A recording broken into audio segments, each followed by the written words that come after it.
Hello hi everyone, स्वागत है आप सभी का आज की इस वीडियो में। आज की इस वीडियो के अंदर हम जिस चैप्टर के बारे में पढ़ेंगे उसका नाम है अधिगम लर्निंग, जिसको आप लोग कहते हैं सीखना।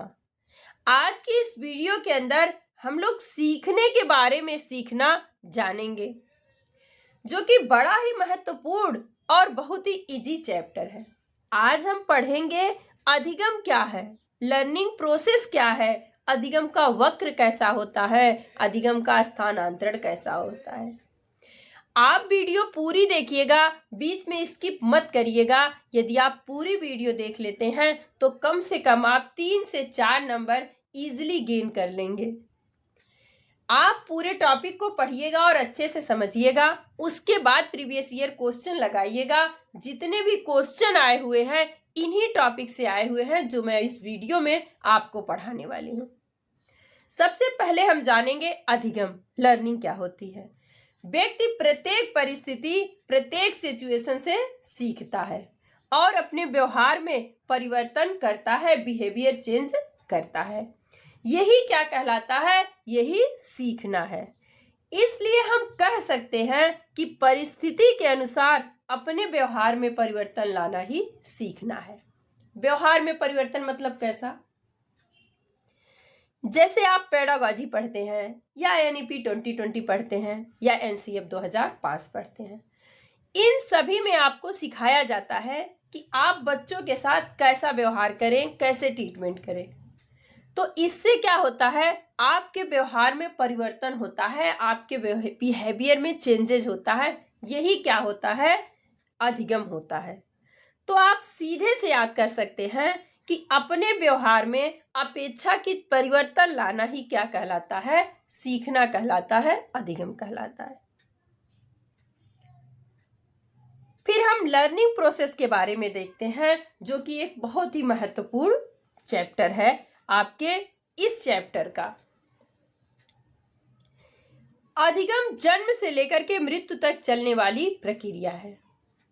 जो अधिगम है, लर्निंग है, ये व्यक्ति के जन्म से शुरू होती है और उसके मृत्यु तक चलती रहती है। बच्चा जब ही पैदा होता है उसके बाद से ही पर डे कुछ ना कुछ सीखते जाता है और जब तक उसकी मृत्यु नहीं हो जाती है तब तक वो कुछ ना कुछ जीवन का एक्सपीरियंस अपने लेते रहता है, कुछ ना कुछ अनुभव करता रहता है। नेक्स्ट पॉइंट हमने लिखा है, अधिगम मुख्य रूप से एक सामाजिक प्रक्रिया है, एक सोशल प्रक्रिया है।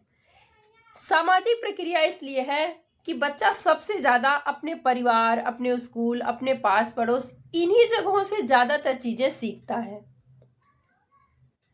समाज मतलब क्या होता है? जो हमारे आसपास पड़ोस की चीजें होती हैं, जहां हम रहते हैं, वही क्या होता है? समाज होता है। वही क्या होता है? परिवार होता है। बच्चा सबसे पहले क्या करता है? अपने घर में अपने माता पिता से भाषा सीखता है। जिसके इधर जैसी भाषा बोली जाती है वो ऐसी भाषा को गेन कर लेता है। उसके पास पड़ोस में या स्कूल में जो भी भाषा, जो भी लैंग्वेज यूज की जाती है, बच्चा उसी चीज को गेन करता है और वही सीखता है। तो अधिगम क्या होता है? एक सोशल प्रोसेस है, एक सामाजिक प्रक्रिया है। ये जितने भी पॉइंट आपको दिख रहे हैं ना, ये सारे पॉइंट आपके प्रीवियस ईयर क्वेश्चन पेपर में आए हुए हैं, तब हमने यहाँ पे लिखा है। सीखना अनुकूलन, एडेप्टेशन की प्रक्रिया है। सीखना क्या है? अनुकूलन की प्रक्रिया है। अनुकूलन मतलब अपने हिसाब से ढालना, वातावरण के अनुसार खुद को ढालना। जैसे इस समय क्या हो रहा है? सीटेट का पेपर होने वाला है। सब लोग उसी में जुटे हुए हैं कि मैं सीटेट कैसे पास कर लूं या कितने अच्छे नंबर गेन कर लूं। तो ये क्या है? वातावरण के अनुसार खुद को ढालना है। ऐसा नहीं है कि जो सीटेट का फॉर्म भरा होगा ये यूपी टेट या सुपर टेट की प्रिपरेशन कर रहा होगा।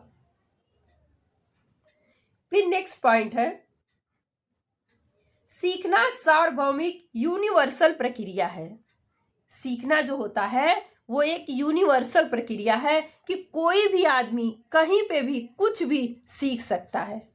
ऐसा नहीं है कि आप घर में हैं या आप बाहर हैं तो ही आप सीख सकते हैं। ऐसा नहीं है कि कोई ऑफिस का वर्क कर रहा है तो वही पढ़ सकता है, वही सीख सकता है। आप अपने घर में भी रह करके बहुत कुछ सीख सकते हैं। घर में रहने वाला भी व्यक्ति बहुत कुछ नॉलेज रखता है। तो सीखना क्या होती है? एक सार्वभौमिक प्रक्रिया होती है।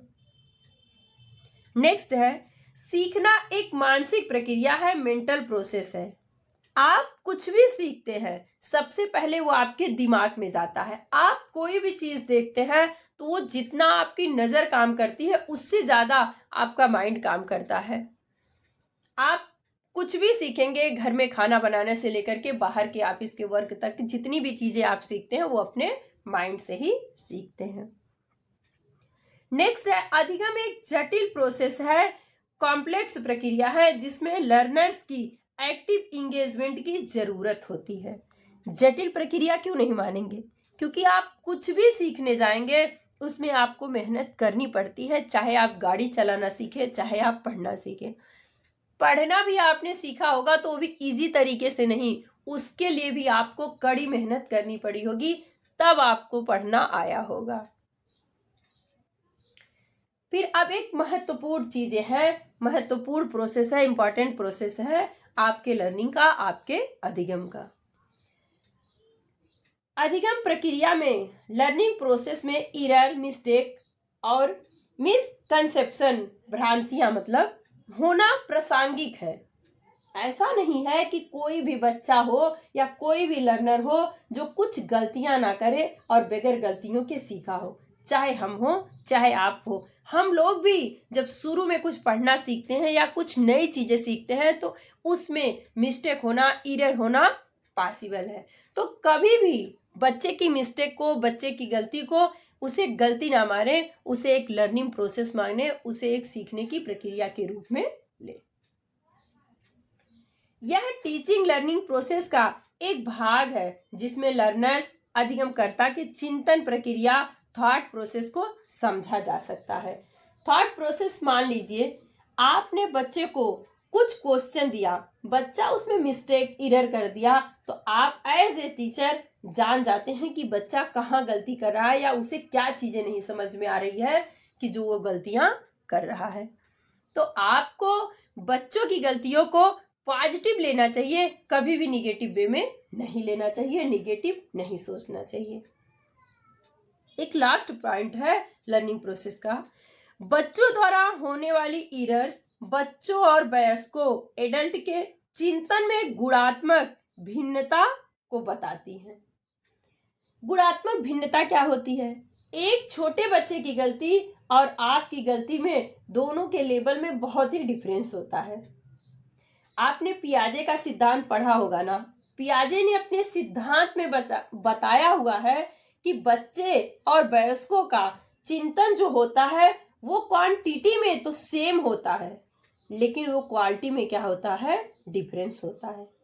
हमारे सोचने में और बच्चों के सोचने में अलग अलग डिफरेंस होते हैं, अलग अलग तरह की मिस्टेक होती हैं।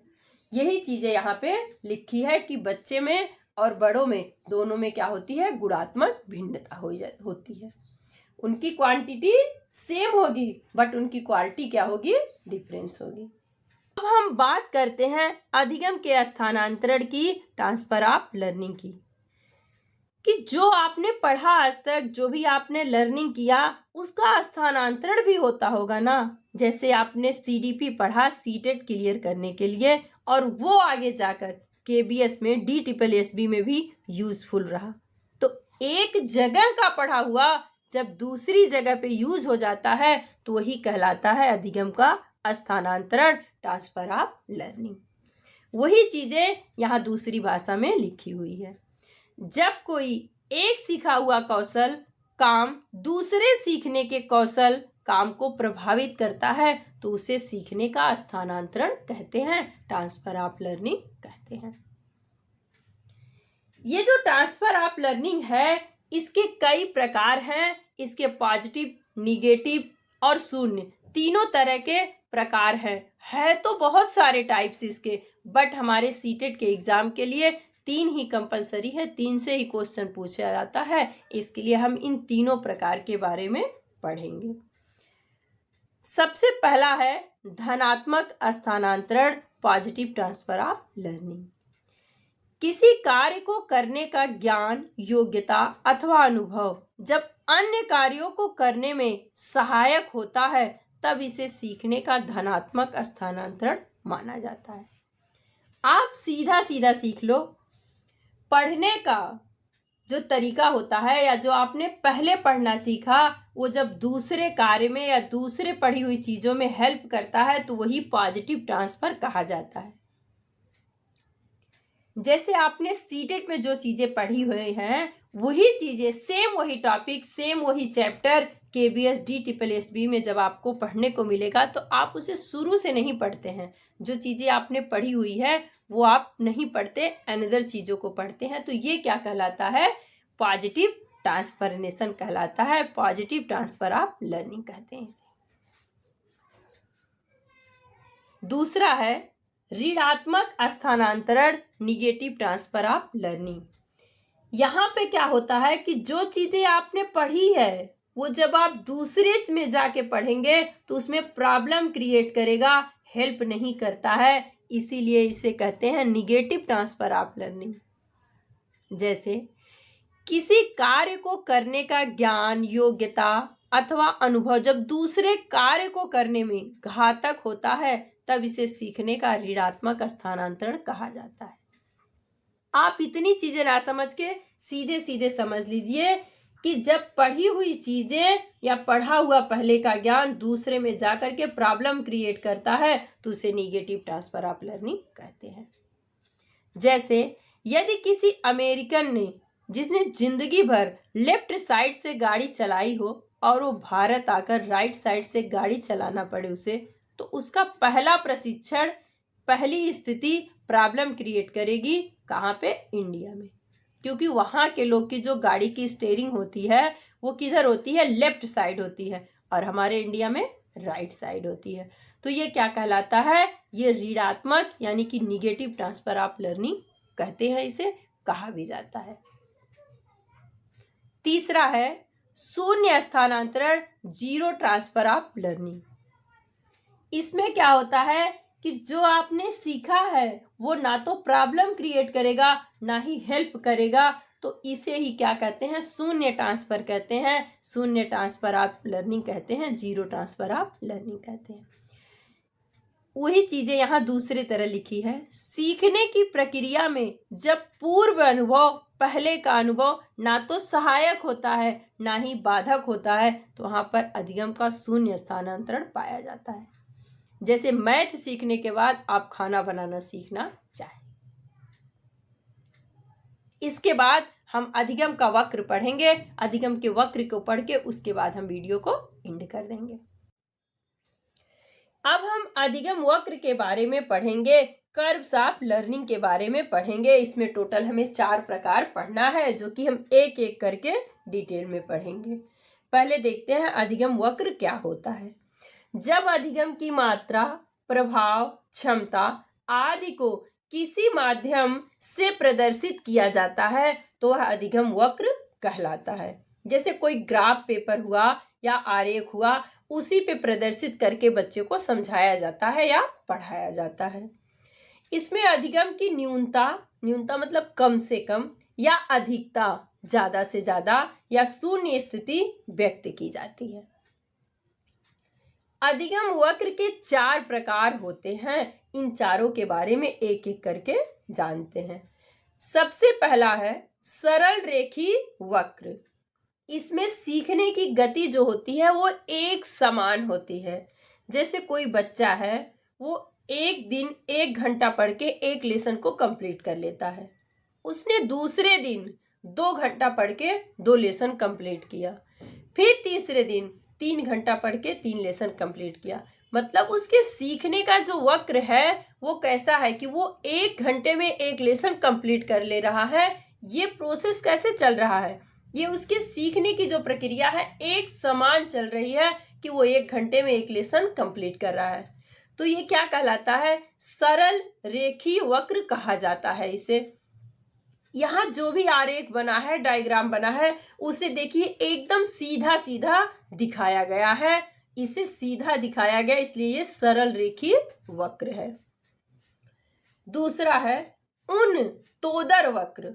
इसमें सीखने की जो गति होती है वो शुरू में बहुत तेज होती है। कैसी होती है? तेज होती है, और उच्चतम बिंदु पर पहुंचने के बाद सीखने की गति धीमी हो जाती है, धीमी होना शुरू हो जाती है धीरे धीरे। जैसे कोई बच्चा जब शुरू में आता है क्लास में तो क्या करता है, बहुत तेज गति से सीखता है। जितना भी उसको टीचर पढ़ाते हैं उन सारे होमवर्क को तुरंत दूसरे दिन करके लेके आता है। घर पे भी जैसे जैसे एडमिशन जैसे ही होता है उसका, वो बहुत जल्दी जल्दी पढ़ता है, एक स्पीड से पढ़ता है। बाद में क्या करता है, वो धीरे धीरे अपनी बिंदु को कम करते जाता है, अपनी पढ़ने की गति को धीमी करने जाता है। इसमें जो रेखा बनाई गई है, जो डायग्राम बनाया गया है, उसमें आप देखो पहले सीधी रेखा गई है, बाद में जाकर के उस रेखा को घुमा दिया गया है। मतलब प्रदर्शित किया गया है कि जो उन्नतोदर वक्र होता है, इसमें बच्चा शुरू में तेज गति से सीखता है, बाद में जाके धीरे हो जाता है। तीसरा है नतोदर अधिगम वक्र। इसमें शुरू में सीखने की गति धीमी होती है और उसके बाद धीरे धीरे सीखने की गति तेज होना शुरू होती है और वह उच्चतम स्तर की ओर बढ़ता चला जाता है। जैसे कुछ बच्चे होते हैं जब स्कूल में जाते हैं तो वो स्लो पढ़ते हैं, उनको पहले टीचर की बताई हुई चीजें अच्छे से समझ में नहीं आती है, बट जैसे जैसे उनके कॉन्सेप्ट क्लियर होते जाते हैं उनके पढ़ने की स्पीड क्या होती है, ऊंची चली जाती है, उन्हें हर चीज समझने अच्छा लगता है। चौथा है, तीसरा हमने लिखा लेकिन चौथा है मिश्रित अधिगम वक्र। इसमें शुरू में अधिगम की गति तेज या धीमी और अंत में भी अधिगम की गति तेज या धीमी दोनों तरह से हो सकती है। यह वक्रो उन्नतोदर या नतोदर अधिगम वक्र का मिला जुला रूप होता है। जैसा कि आपको डायग्राम में दिखाया गया है कि इसमें वक्र कैसा होगा, मिश्रित होगा। मिश्रित क्यों कहा गया है, क्योंकि ये कभी धीमी होती है कभी तेज होती है, इसे यश वक्र भी कहते हैं, मिश्रित वक्र को।